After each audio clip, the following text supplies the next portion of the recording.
Thanks for doing this with me, first of all. Thanks for being here. Yeah, This my is really pleasure. cool. So why don't you, Martha Claire Morris, just give me a little bit of your background? What kinds of things do you research?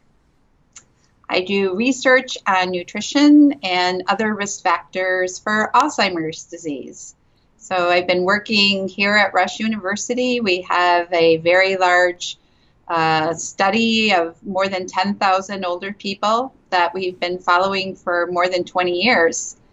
And so I've been collecting data on what their diets are, and we can then relate it to what kinds of foods they eat and what nutrients they're getting and how that impacts their brain, their change in their cognitive abilities with age, and the development of Alzheimer's disease. So when you began it, that took some incredible foresight on your end because it's only recently that diet is thought to have any impact on the brain whatsoever. Right. When you No, started, yeah, just I'm sorry.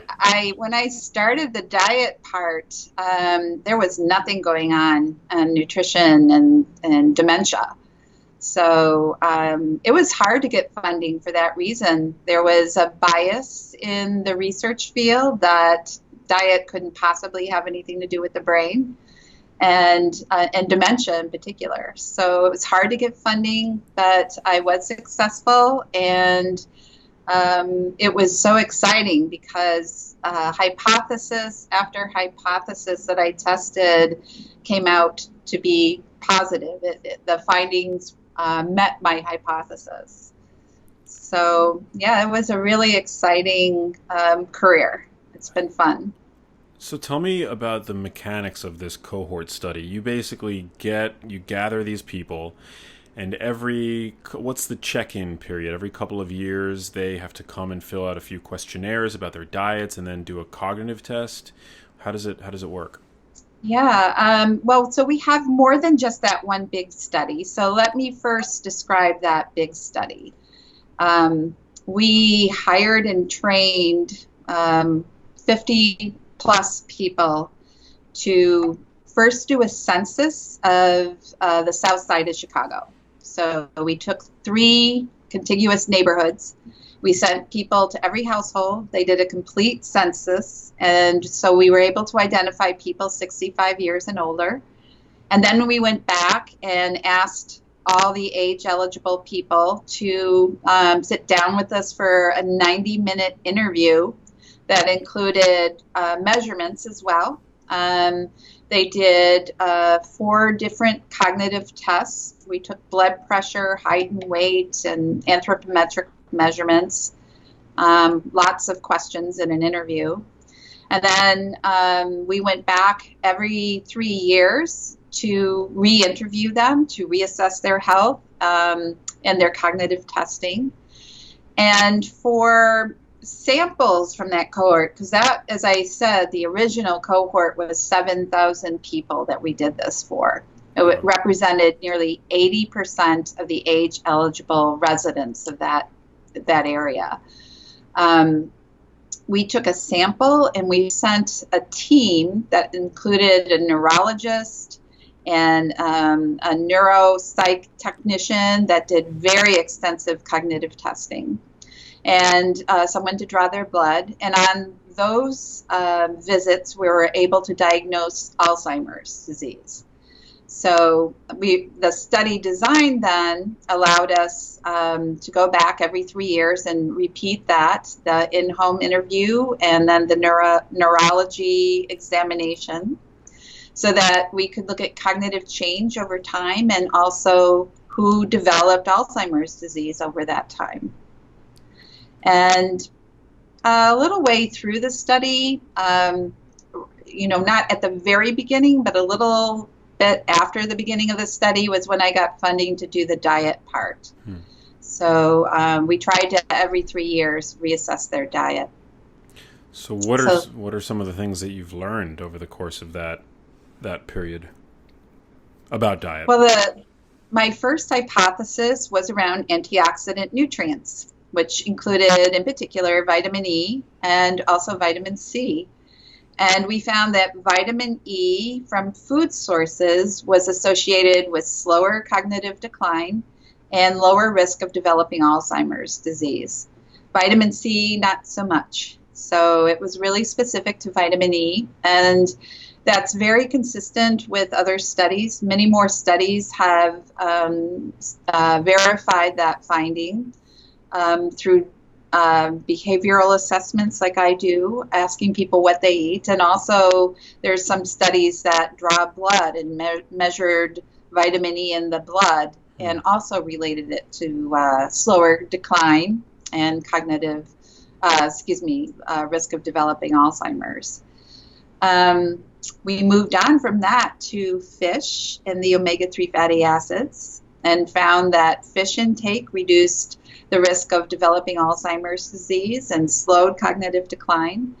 We moved from that into fat composition. So omega-3s are a type of polyunsaturated fat, but there's also saturated fats and monounsaturated fat, which a good source is olive oil. And we found that people who had saturated fat intake that was high that doubled their risk of developing Alzheimer's disease.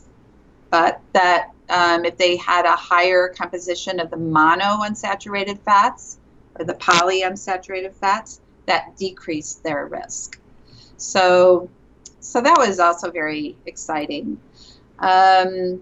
We also looked at B vitamins and found that in the oldest old, 80 years and older, people who took vitamin B12 supplements had slower decline in their cognitive abilities. So very interesting stuff. Very interesting. Yeah, we moved on to another cohort here at Rush. And this one is also a fascinating study. They recruit volunteers from retirement communities all over the city of Chicago. And when people are enrolled in the study, when they agree to be in the study, they agree to annual, every year, like 3-hour examinations. And we have 20 cognitive tests that they take in those Sounds dreadful. And they also agree to donate their brains when they die.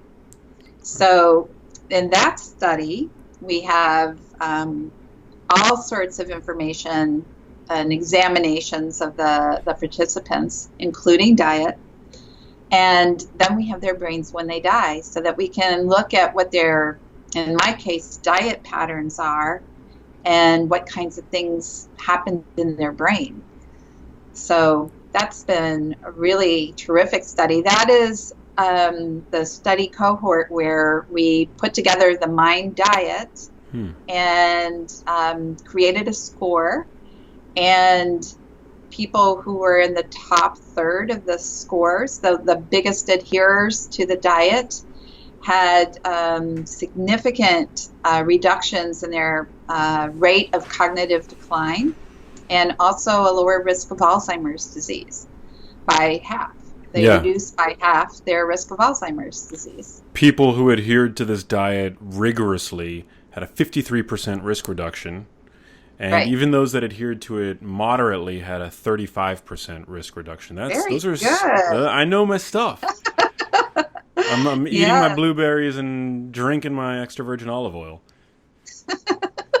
But those are staggering statistics. There's no drug on the market that can reduce your risk of developing Alzheimer's disease by 53%. No, that is true. We also found significant reductions in people who consumed the Mediterranean diet and the DASH diet, which was a diet designed to lower blood pressure and prevent hypertension. But they weren't as robust and sensitive as the MIND diet score to reducing Alzheimer's risk. Yeah, so that was very exciting. Incredible. I just want to take a step back real quick and talk a little bit about vitamin E. If you could just speculate for a bit, why do you think it is that vitamin E seems to be so protective for the brain? Is it that it's a fat-soluble antioxidant, whereas vitamin C is water-soluble? Hard to say.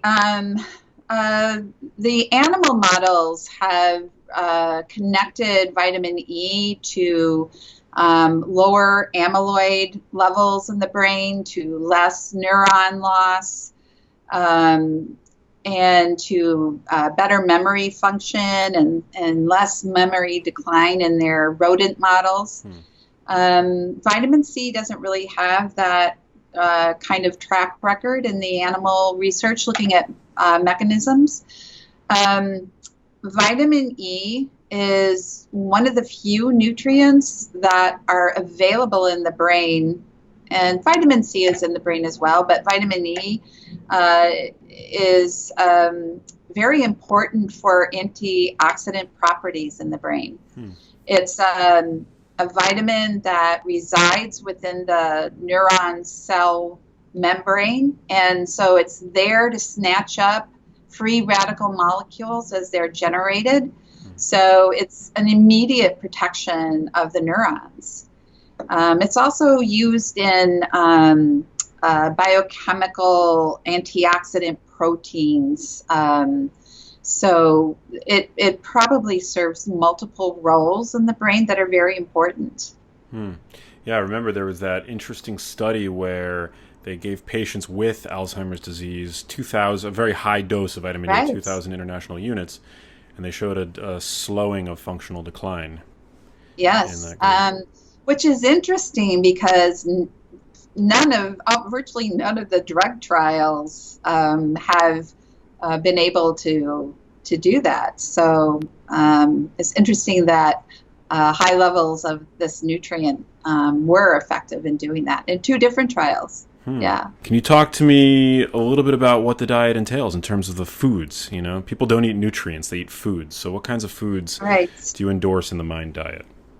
So there's 10 healthy foods and 5 foods to limit. Okay. And among the 10 healthy foods, we say 2 or more vegetable servings per day, but make one of them leafy greens. Also berry consumption, 2 to 5 times per week, or more, but to try and target 2 to 5 times per week. Fish consumption, 1 or more fish servings per week. Most of the studies show that the level of benefit happens at just 1 meal a week. And there's pretty limited evidence that even eating even more servings, it gives you additional benefit. But admittedly, the ability to really tease that out, the data isn't really there to be able to say that with confidence. But we do know 1 serving a week. So nuts, 2 to 5 times a week. Nuts are high in calories, and if you think, okay, I can really chow down these nuts, that would not be the right thing to do. I've gone from snacking on nuts to using them as additions to my salads, or with my yogurt or in my cereal. So I'm likely to keep it to a 1 ounce serving with each time I eat it. Yeah. That's an excellent point, because I find myself, I know that nuts are incredibly healthy, but it is very easy to overconsume nuts. Yes. They are very calorie dense. So that's a very good tip for people to, portion control by putting a few in their salad, throwing a handful in smoothies. The minute you put the nuts in your hand and you start eating them out of your hand, it's like a trap. Yeah. It is. It's hard to turn that off. Yeah.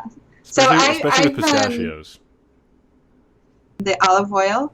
And so we say make it your primary oil used at home. Knowing just what the amount of the serving should be per day is difficult to say. The traditional Mediterranean diet, they consume 3 to 4 tablespoons per day, which is very high. Most U.S. Americans probably would have a hard time getting that amount in.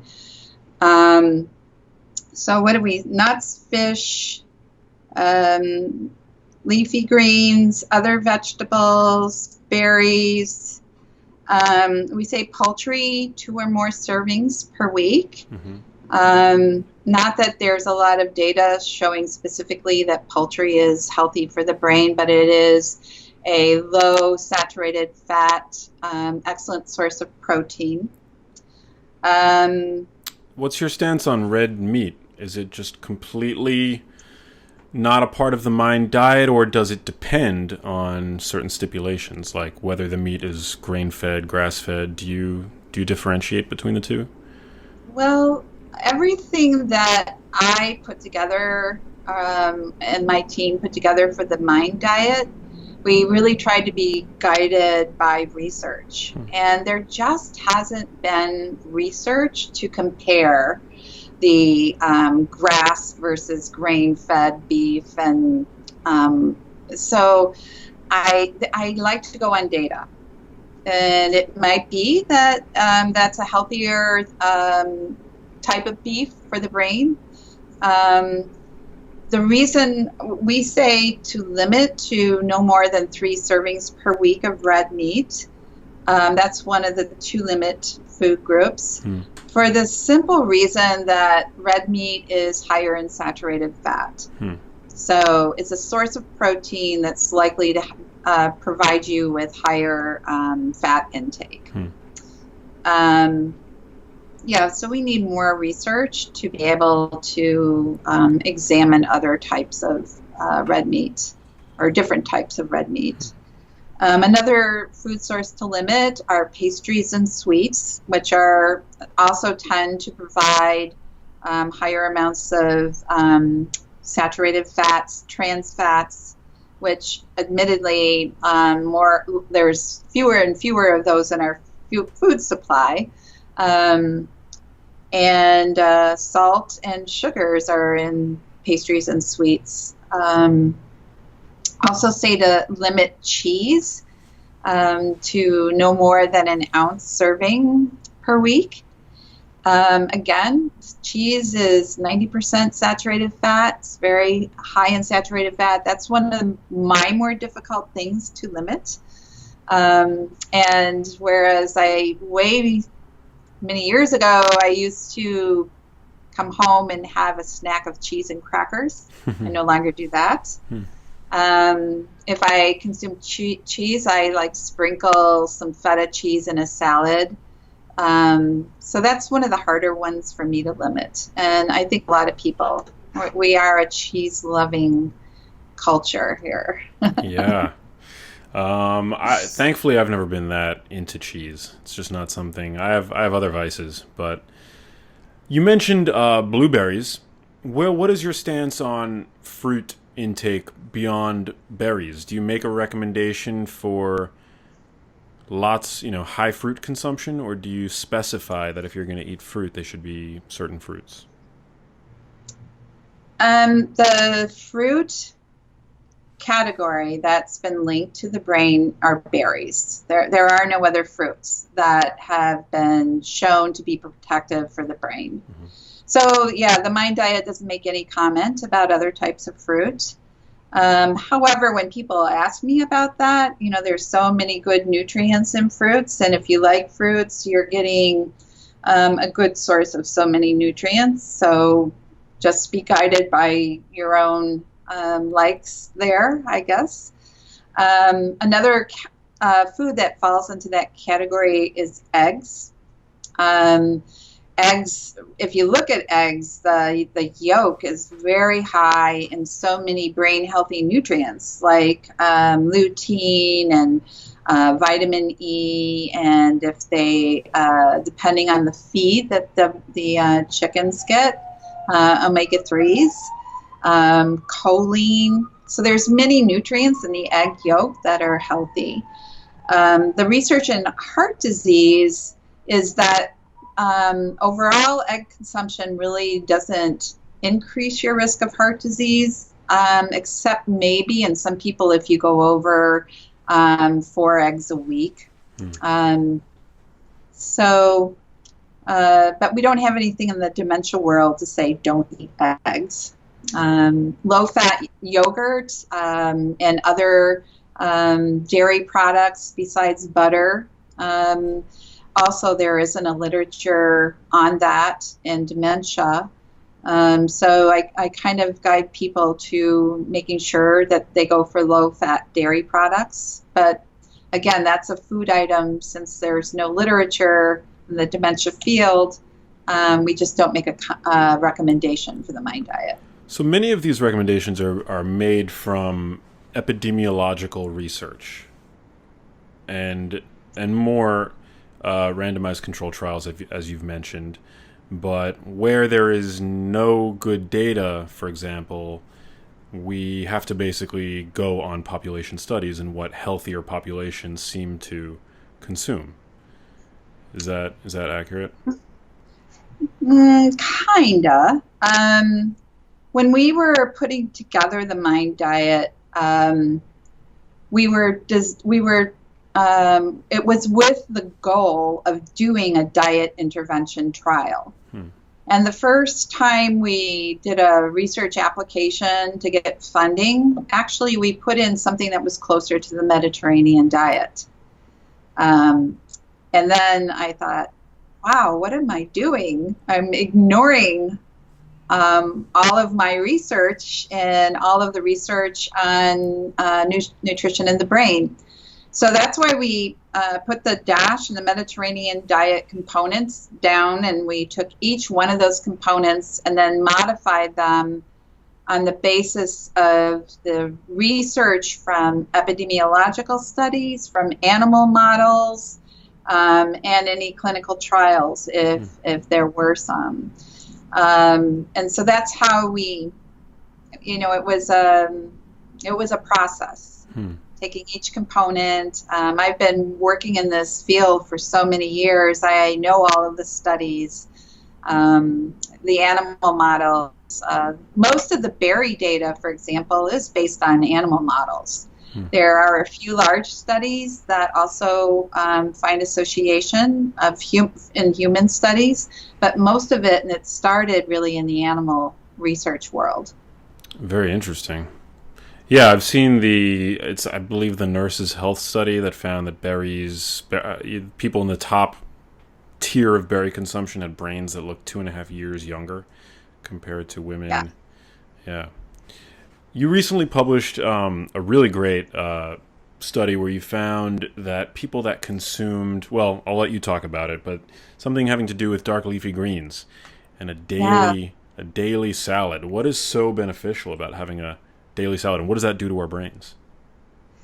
Well, the reason why I did a study that was looking specifically at leafy greens is because there's been about 4 or 5 large cohort studies now that have looked at vegetable consumption, and at least 4 of them have pointed to leafy greens as having the biggest effect out of all the vegetables.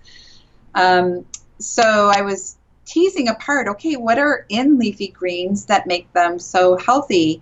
And turns out they're one of the most potent sources of a whole handful of nutrients that have been shown to be protective for the brain.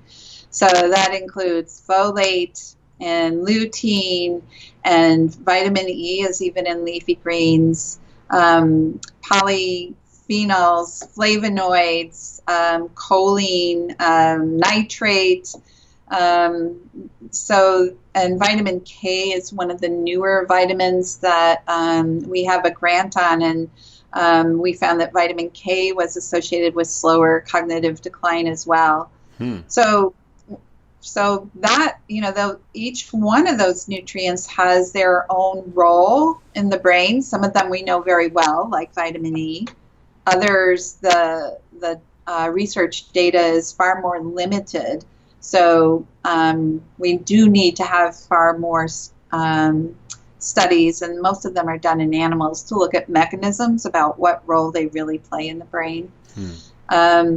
But yeah, so leafy greens contain a whole list of nutrients that you're getting that play a role in protecting the brain. They really are the hallmark of nutrient density, right? They've got, a ton of nutrients for very few calories.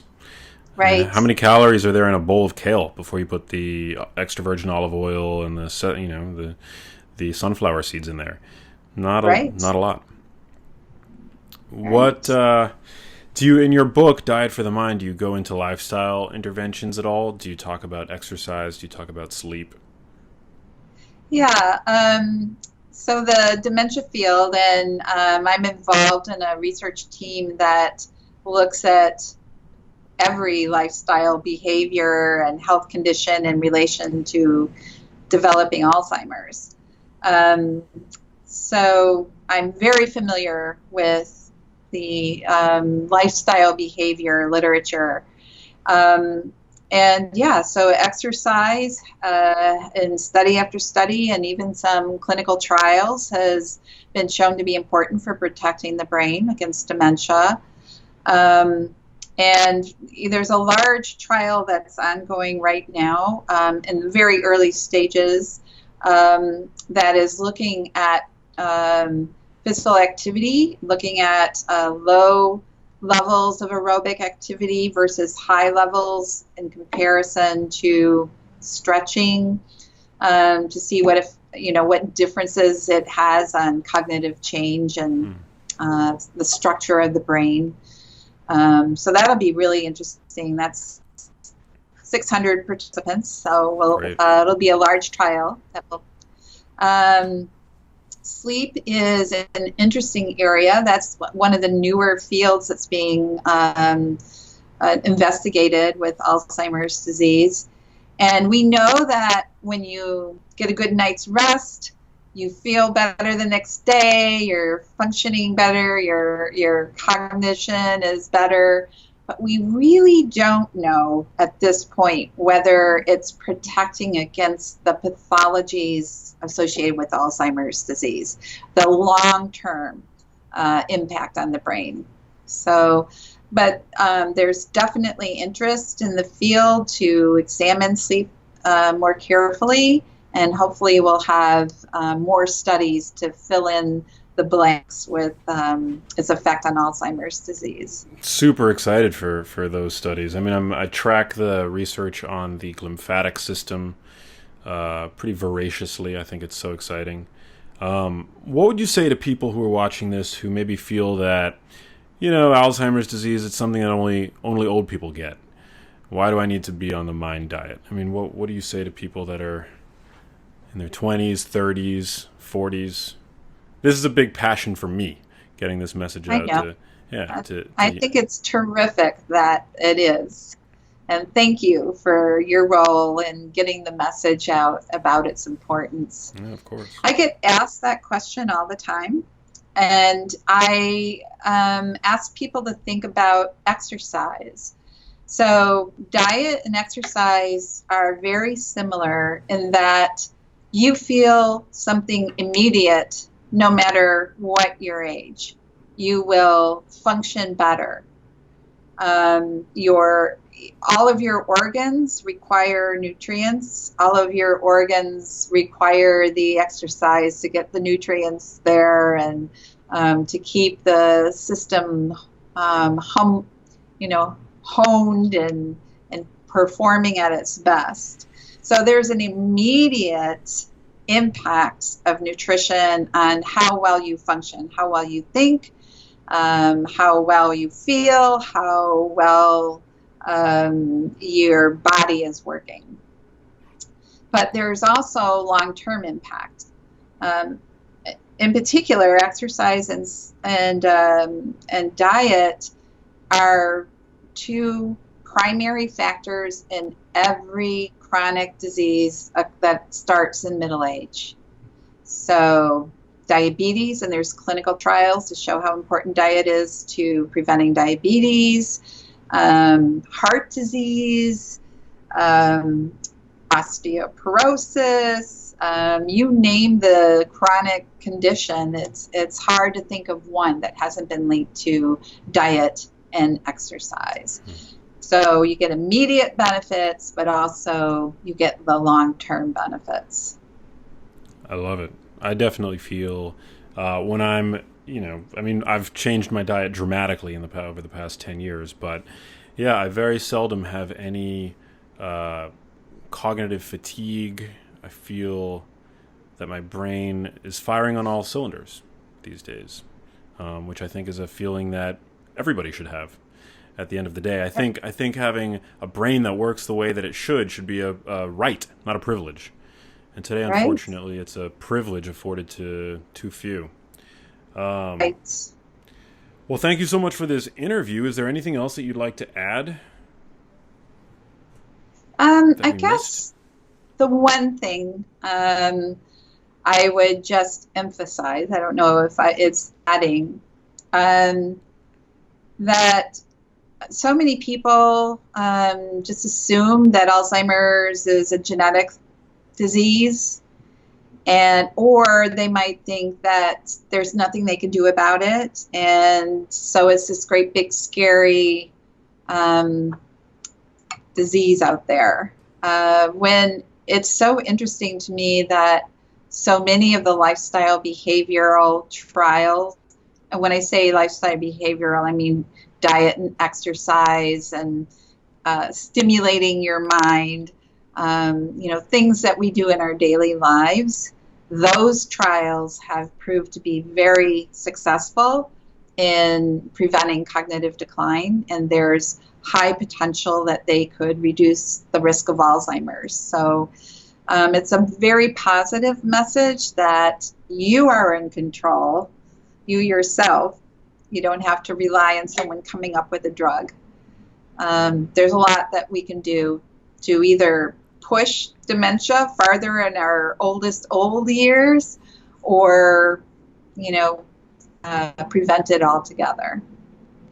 I love that, and thank you, Martha Claire Morris, for adding to the literature and the scientific knowledge base. I mean, you've done such incredible work, and a lot of the research that I cite references you, and of course I reference you directly as well many times. So, thank you for doing what you do. How can people that are watching this video support your work? Well, my work is mostly dependent on federal funding. Uh, if we don't have a way to pay for the studies, we can't do them. So just supporting your senators and your congressmen in communicating how important this research is, and in particular the diet research. I think a lot of that gets left behind. There's a reluctance to devote resources to diet.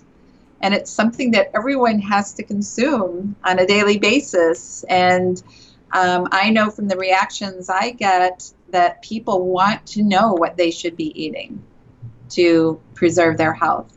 So I guess supporting research through who they support in Congress that gives us the funds to do this kind of research.